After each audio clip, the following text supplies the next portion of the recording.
ของเลยลังเทือเนาะเป็นได้เฮ็ดแบบต่อเติมเนาะพี่น้องเล็กตั้งเสาซั่นซะสมมุติเสานี่สิได้ใส่จักเสาพอไหลประมาณโบสามกับสี่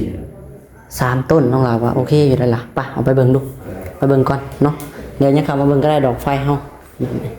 เอามาเบิ่งก่อนมาเบิ่งนำกันตะน้อง3ก็จะเป็นเนี่ยพูดแล้วสมุดมีได้พี่น้องอันนี้ก็น้องลากะเว้าไปเพื่อไว้เนาะนี่เถือทางตะรองเป็นบุญหาบุญนำพาวัดสนามีพี่น้องไงเนาะหาทางเถือได้ตั้งเสาเกาะออกมากะจะได้ใส่สี่แม่นได้ฮะเพราะว่ามันสี่ได้เอาสุดเลยสี่บ่เอาวังใดทางตะรองว่าทางนั้นบ่ถึงแรกแต่ดอกว่าฮะถึงกระบวนมันกว้างเนาะดอกเนาะเอาติดผาทางนี้เนาะเอาจังได๋ก็ให้ทาง FC พิจารณาเบิ่งพี่น้องพอดีเป็น800,000เนาะพ่อเนาะ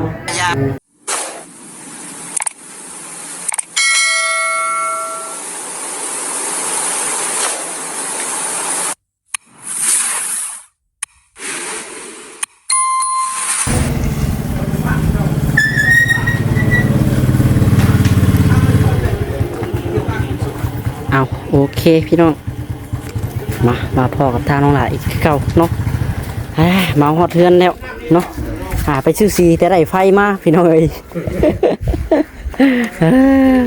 ใส่กระเจคักแน่เนาะเอาพี่น้องเอ้ยบ่มีคนอยู่ธรรมดาเอาจังไดก็ได้กราบทักทายสบายดีเนาะสบายดีและสวัสดียังไงพี่บ่สุขุทุกคนพี่น้องเอ้ยเพราะว่า จังไดพี่น้องเนาะมารอบค่ำมื้อนี้เพราะว่าเฮ็ดมีเวียกอยู่พี่น้องเอ้ยมีเวียกอยู่ในบ้านเนาะเลยมาค่ำๆแน่มื้อนี้พี่น้องเอ้ยเนาะเอาดอกไฟมามอบให้กับตารองพี่น้องเนาะแล้วก็เรื่องสีก็ยังทันได้มาพี่น้องเอ้ยเป็นสีเป็นยังก็ได้เนาะยังทันได้มาเพราะว่ายังบ่ได้มาครบนะพี่น้องเอ้ยยังขาดหลายๆอย่างอยู่เพราะว่าทางร้านก็บ่มีเนาะเฮาเลย จองไว้ถ้ามันได้แล้วก็สิมาเฮ็ดบัดเดียวพุ่นแหละบัดมื้อมื้อมาเฮ็ดพุ่นแหละพี่น้องเอ้ยจังสิได้คนมาก็ได้เนาะแต่ตอนนี้ยังบ่ทันได้มาเฮ็ดเทื่อพี่น้องเอ้ยหาก็มานี่แหละมาเบิ่งมาส่งท่านตะรองเพิ่นพี่น้องเอ้ยเนาะนี่แหละเอาสีเป็นอีหยังเนาะดอกฟอกดอกไฟพี่น้องเอ้ยสายฟืนสายไฟสบายดีทั้งพ่อสบายดีพี่น้องเอ้ยเนาะ นี่แหละพี่น้องเอ้ยเทเนาะงั้นเบิดไป10ปลายสอบบ่พอพี่น้อยหนาคักนี่เนาะหนาคักอยู่พี่น้องให้เขาไปไหนแล้วบ่ไปซะเข้าไปเบิ่งเครื่องก่อนพี่น้องเอ้ยมื้อนี้เอาเครื่องมามอบให้กับทางตะรองเด้อพี่น้องเนาะเป็นดอกไฟเนาะเอาสีก็หิวขึ้นมาเลยเนาะ สีเป็นสีทาตัวไรพอนี่สีทาไม้บ่ทาใบประตูเนาะพอเดี๋ยวพี่น้องเลยให้สีทารุ่นทาเบิ้งมันจะเป็นแบบใดก็ได้เนาะแต่กาทางเฮือนทอประสงค์ได้จ้ะเนาะกาวามือใดเฮาสิได้มาเริ่มเอามือเด็ดก่อนมือจากใดมีฟ้ามันขาวตอนนี้ขามันยังซุ่มๆเปียกๆอยู่เนาะนี่สีเลยสีถ้าผมติดไฟติดผมติดไฟเจ้าเราพากันเห็ดสีนั่งสมัยก่อนพี่น้องไง เอานั่งเบิ่งดูเครื่องเฮาพี่น้องเนาะไฟผมใส่อยู่ใน2 ดอกตัวนี้ดอกนึงเดี๋ยวมันติดตัวนี้ดอกนึงตอนนี้บ่วันนี้ดอกนึงเนาะทางพุ่นแจพุ่นดอกนึงอยู่ดอกนึงดอกนึง4 ดอกโอเคพี่น้องเนาะใส่4 ดอกไปเพราะว่าทางนอกใส่ประตูทางขอบประตูเลยเสียงไว้ส่วนรองเป็นมีส่วนมีกะจงสายยาวไว้เดี๋ยวเข็นไปออกเลยลังเทือเนาะเป็นได้เฮ็ดแบบต่อเติมเนาะพี่น้องเล็กตั้งเสาซั่นซะสมมุติเสานี่สิได้ใส่จักเสาพอไหลประมาณโบ3กับ4 3ต้นน้องลาว่าโอเคอยู่แล้วล่ะไปเอาไปเบิ่งดูไปเบิ่งก่อนเนาะเดี๋ยวยังเข้ามาเบิ่งก็ได้ดอกไฟเฮาเอามาเบิ่งก่อนมาเบิ่งนำกันตะเนาะ สามก็จะเป็นเรื่องของพวกนั้น สมุดมีได้พี่น้องอันนี้ก็น้องหลากะเว้าไปเพื่อไว้เนาะบางเถื่อทางตะรองเป็นบุญบุญนำพาวัดสนามีพี่น้องไงเนาะบางเถื่อได้ตั้งเสาเกาะออกมาก็ จะได้ใส่สี่ แม่นได้ฮะ เพราะว่ามันสิได้เอาสุดเลย 4บ่ เพราะว่าบล็อกเพิ่นก็ยังอยู่ยัง ดินบล็อกเนาะ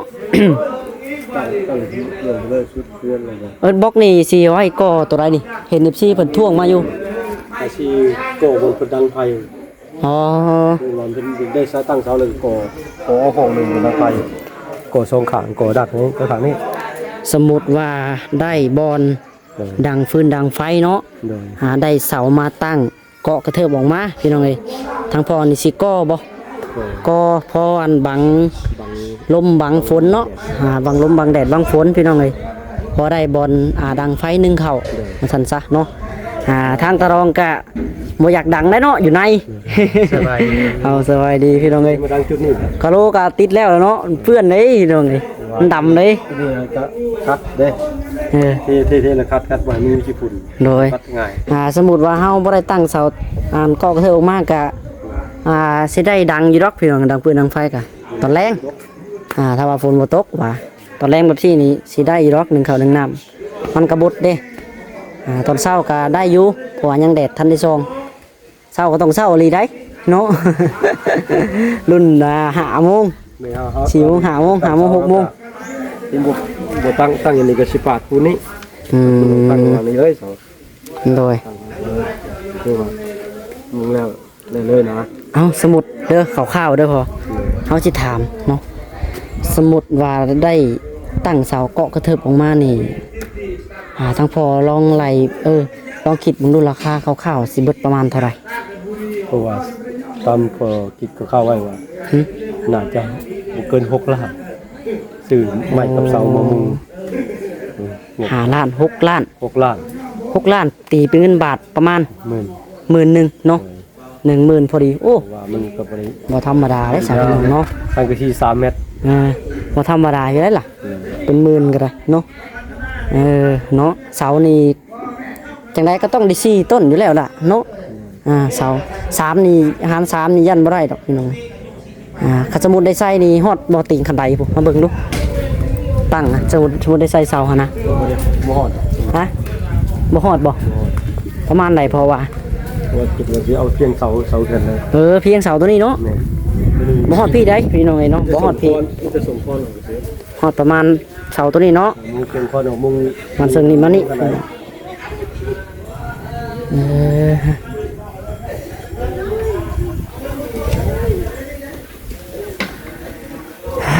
เนาะ เอาพี่น้องเอ้ยสมมุติว่ามีเด้อนี่เด้อเนาะประมาณ10,000ทั้งพอกินข้าวไว้เนาะถ้าบ่เกินหั่นพี่น้องเอ้ย เบิ่งเครื่องเบิ่งของแต่ละมื้อนี่แหละเนาะ เอาแต่ประหยัดรัดให้สุดไม่จะเอาแต่ไม่หาคิดเด็ดพอละ โดยขับในมุ้งก็อยากได้สังกะสีตัวดีเลยแหละคันเฮาได้เฮ็ดกับพี่น้องเลย ซีโอซิ่งนะ เอาโรซิ่งเลยเนาะ เอาเม็ดเอาสองเดือนแล้ว โดย ร้อยซาเลยการชุดคือมึงของน้ำนะ สีผ้าเลยแต่ก็คือกันเลยกับสีเอาน้ำ พี่น้องไอ้เนาะฮะ เดี๋ยวจะมุ่งแล้วเกี่ยงกันได้เราจะเอาเตียงตัวไหนมาในตัวไหนก็เห็นผลนอนแล้วบ่ แม่นแด้เนาะในใจก็บ่อยากให้เอาไว้ได้พี่น้องไอ้เตียงอยู่ในเนาะเฮาติดกะโลแล้วแหละเนาะพอมันก็พื้นที่ก็สิกว้างแน่เนาะบอนอยู่บอนเช้านี่แหละพี่น้องนี่อยากให้ไว้อยู่นอกบ่ได้ในใจเสือ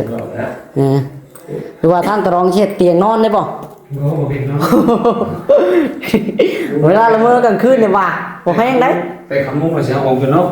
งินว่าตรองสู้ว่าให้เตียงนอนละเมอกลางคืนเนี่ยว่าตกปูแล้วได้เนาะ ว่ามันท้องไปเนาะ เราในยุค2 คน3 คนก็โดนซีมูได้แล้ว แต่เขาเสียออกเดี๋ยวนี้มันแพงขนาดเตียงมันงามขโมยเอาไปพุ่นนะเตียงมันแหน่งโอ้โห โดย มันแหน่งทำเรื่อง เตียงมันทั้งแหน่ทั้งนักได้เตียงนี่พี่น้องเลย ไม้ของแท้โอ้ยย่อไปขึ้นได้เบิ่งเดียวนักเด้บ่ขึ้นของแท้อยู่ได้เนาะสมมติว่าทางตะรองบุญวาสนามีคือลุงหลาว่าอะไรเนาะได้ตั้งเสาเกาะกระเทิบออกไปพอได้มีบอลดังฟืนดังไฟหนึ่งเข่าหนึ่งน้ำเนาะแต่ว่าพื้นก็เรื่องเงินเนาะเงินคำมันก็โอ้มันบริง่ายๆเพื่อจะได้เงินหมื่นกันเนาะตะรองพี่น้องเลยสั่นเอาหาด้วยตัวเองเนี่ยโอ้แห้งแล้วเลยพี่น้องเลย บ่ได้ กระดานหาเงินซื้อผิกเป็นว่ายังพอแห้งแล้วเนาะ เขาก็หามาตั้งแต่เอากันกับลูกกับเมียแล้วนะมาก็ได้จำนี่นะมาเขาพี่แบบอายุสังขารเขาก็เลยรอลงนะก็ว่าความสิก้าวหน้ามันก็ก้าวบ่ได้น้ำเกลือน้ำแห้งเขาบาดนี้ โดยเอาเบิ่งดูพอให้การไฟมีอย่างแน่พี่น้องเอ้ยคือน้องหลาดรีวิวให้ได้เนาะในคลิปก่อนยันว่า FC เพิ่นยังบ่เห็นพี่น้องเลยผู้เพิ่นเข้ามาเบิ่งใหม่เนาะอันนี้ก็จะเป็นดอกไฟพี่น้อง2ดอกไฟนี่สิใส่บนดอกนี่แล้วก็ทางพุ่นเนาะทางใจนึงพี่น้องเลยทางตะรองได้ทางตะรองนี่คิดว่าจังไดสิใส่ตามพอเว้านี่บ่หรือว่าเป็นไดแล้วกระดานไฟเด้เอาวางไหนเจ้าว่าฮะ นั่นไฟอ่ะ แม่น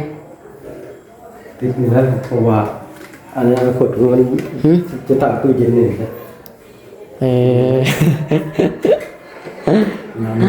วางเอาวางไหนตะรองเจ้าว่าให้ตะรองมาเบิ่งน้ำดูย่างมาเบิ่งน้ำกัน ตั้งอยู่นี่จะเอาไม่ได้ เอาวางใดทางตะรองว่าทางนั้นบ่ ถึงแรกแต่ดอกว่า ฮะ ถึงกระบวนมันกว้างเนาะดอกเนาะ เอาติดผ่าข้างนี้เนาะเอาจังไดก็ให้ทาง FC พิจารณาเบิ่งพี่น้องเบิ่งน้ำกันทางพ่อกับตะรองว่าสิเอาวางนี้บ่เอาวางไหนกันแท้วางไหนแล้ววางนี้เอาจับเบิ่งดูเอาวางไหนเจ้าว่าเอาสมมุติซื่อๆเฮายังบ่ทันได้ติดเด้บ่ทันบ่เหมาะ นี่ครับ เหมาะเนาะ อยู่นี่เหมาะ สมมุติ ใส่ของไทยนี่เลยตามเลยตามตรงเลยมันเหมาะกูยาก เวลาเฮาเดินกิ๊บเดินยางมาเนาะดอกไฟอยู่ใจนี่เนาะดอกไฟอยู่ใจนี่พี่น้องเดินกิ๊บมานี่เนาะ มันถึงกับ มานี่แล้วก็ลงไปนี่พี่น้องไอ้เนาะ ตื่นแล้วว่า ส่วนว่าได้เป็นตู้หยอกตู้เย็นตู้ข้าวกับน้ำเนาะเพราะว่าได้เสียบบนนี้พี่น้องมันสมมุติตู้เย็นก็ตั้งบนนี้เนาะมันก็เหมาะอยู่ได้ล่ะ ตั้งใจนี่ก็ตั้งสีก็ใส่สี เพราะว่าเพิ่นก็ตู้เย็นตู้ยังก็ยังบ่ได้มีดอกพี่น้องไอ้เพิ่นก็ได้เนาะสมมุติได้กับข้าวกับน้ำมาก็มีแต่ปลาแฮนบูดมันเน่า เอากันกินบ่ได้กันเนาะเอา เอามากินบุญปีนั่นแหละ แม่นเฮาบ่มีตู้เด้บ่ติได้พี่น้องเด้ มาใส่นี่นะวางไปก็ไม่มีที่ขนาดเนาะ เถิน อยู่เทิงมีอยู่บ่กระดานไฟ บ่มีนั่นมีเตออันนี้ไหม แต่ตัวนี้ บ่มีบ่มีแต่ตัวอะไรนะ มีแต่วันนี้เลย อันนี้เด้สิตอันนี้สิตะคัดมีอยู่บ่มีเนาะ มีเสื้อ ที่ตะกัดนี้ มีกระดานใส่เลยนี่แหละ กักเนาะคือว่าดอกไฟเราก็ได้พี่น้องกันบ่ได้หลายเนาะถึงดอกนึงลุมดอกนึงสั่น ตะกี้แล้วมีกระดานมันเลย ดอก ดอกแต่นำคนในบ้านพวกคนเฮ็ดได้พอแก้ไขหั่นนะมา โดย คนเลยต่อให้แบบนี้ต่อให้แบบนี้เฮาก็จักได้เปลี่ยนบัดนี้ย่านจักสิเฮ็ดบ่ได้บ้าน เข้ามามันเย็นจ้อยๆรถพี่น้องเนาะเฮือนตะรองนี่ตกไปตายจากนอนน่ะดิ เย็นดีได้พี่น้องเนาะเข้ามานี่เย็นจ้อยๆกะโลเด้กะโลมันเย็นเนาะเพราะว่าผ้าเฮือนเฮาก็ยังทันในแห้งคักนะมันก็เลยเกิดการซุ่มแล้วก็เย็นเข้ามานี่เย็นโลดสรุปแล้วเอาบอนนี่เนาะสมมุติเฮาได้เฮ็ดพี่น้องเอ้ยแล้วก็เดินกิ๊บไฟกิ๊บเฮาก็ซื้อแล้วเนาะพ่อเนาะกิ๊บเดินสายไฟเนาะเดินไปนี่อยู่เทิงก็สิใส่บ่เทิงนี่ คือกระดานนะ หม้อดอกไฟ ไฟเครื่องมันมีแล้ว เทิงมีนี่ซึ่ง เครื่องก็เป็นใส่ปลั๊กเสียบเอาแต่ว่ามันได้ชีวิตกันเป็นต้องซื้อกระดานน้อยเอาไปถึง ทางลุมนี่ที่ใส่เอาสองดอกพุ่นติ สองรัวได้ลงกับแม่ไปแล้วใส่สองดอก ใส่สองเลยป่ะ ใส่สองพอมันยังแจ้ง เอาขยายดอกไฟก็ไม่ขึ้นเทิงเนาะ แม่นตัวนี้ก็ได้เนาะมีอยู่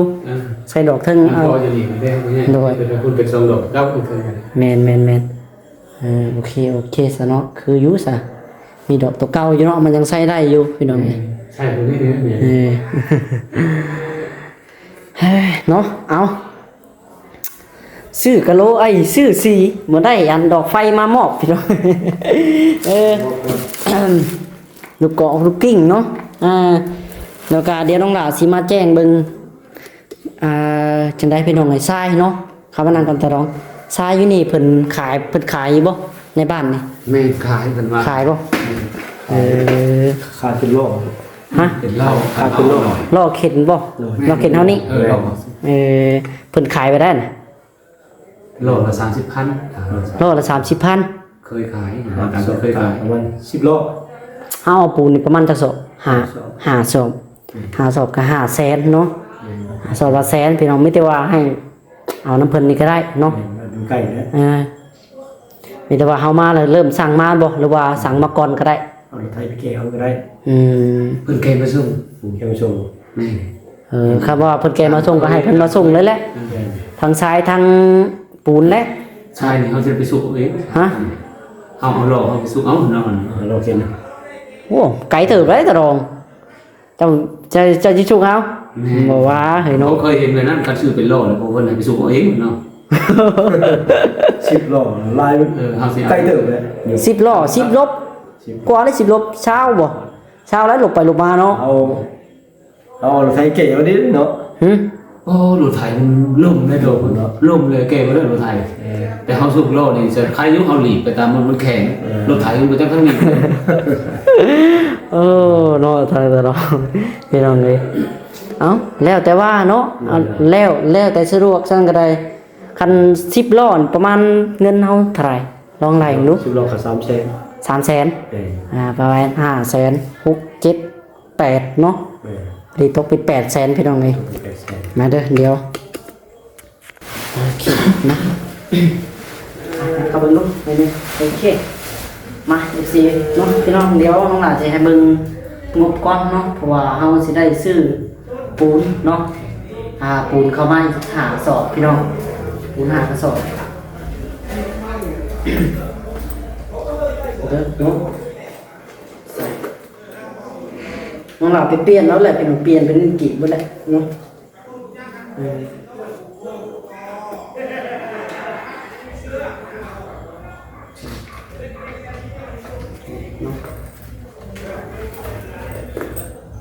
พอดีเป็น800,000แล้วพอเนาะเบิ่งกันสำหรับสีดีเฮายังขาดตัวไรนี่แล้วก็ ได้ไหมได้ไหมเพราะว่าสีกันเกินสีเอาสีไปใน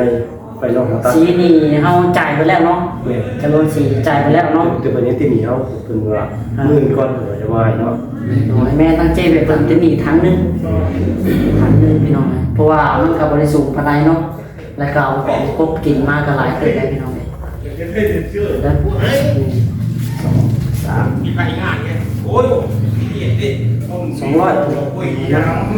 200นี่จะเป็นคลิปเท่าไหร่ประมาณแสนปลายเนาะ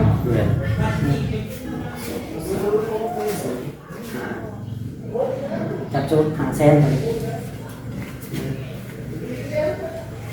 6 7 8 แสนบอก800,000พี่น้องในการยังเหลือ1 2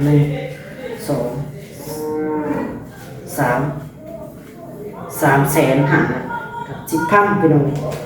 กับ200เนาะประมาณ3 แสนกับ200พี่น้องตัวนี้กาน้องหลับสิไปให้ทางน้องทันว่าพี่น้องเนาะเพราะว่าทางแม่อ้อยเพิ่นเนาะเพิ่นได้คุยกับทางน้องหลานอยู่พี่น้องเลยให้ทางน้องทันว่าเพิ่นเด้อเนาะเอาไว้เพิ่นไปกวดประสันซักเพราะว่าน้องทันว่าก็เป็นไข้อยู่พี่น้องในตอนนี้เนาะเป็นไข้บ่สบายอยู่พี่น้องเลยน้องหลานว่าสิถ่ายคลิปให้ซีเบิ่งระดับแต่ก็บ่ได้ถ่ายให้นะเพราะว่าย่านกล้องยันส่องวิวสั้นซักพี่น้องเลยมัน800,000เนาะให้ทางตลอดทุกช่างมาเลยบอกเพราะว่าสั่นเลยเนาะบอกเวลาเอา7มีแต่ บอกเลยเป็นเลย น้อยโอเคมองไปทางตลอดเลยก็ได้โอเค เนาะเพราะว่าเฮาก็ไล่มาแล้วเนาะ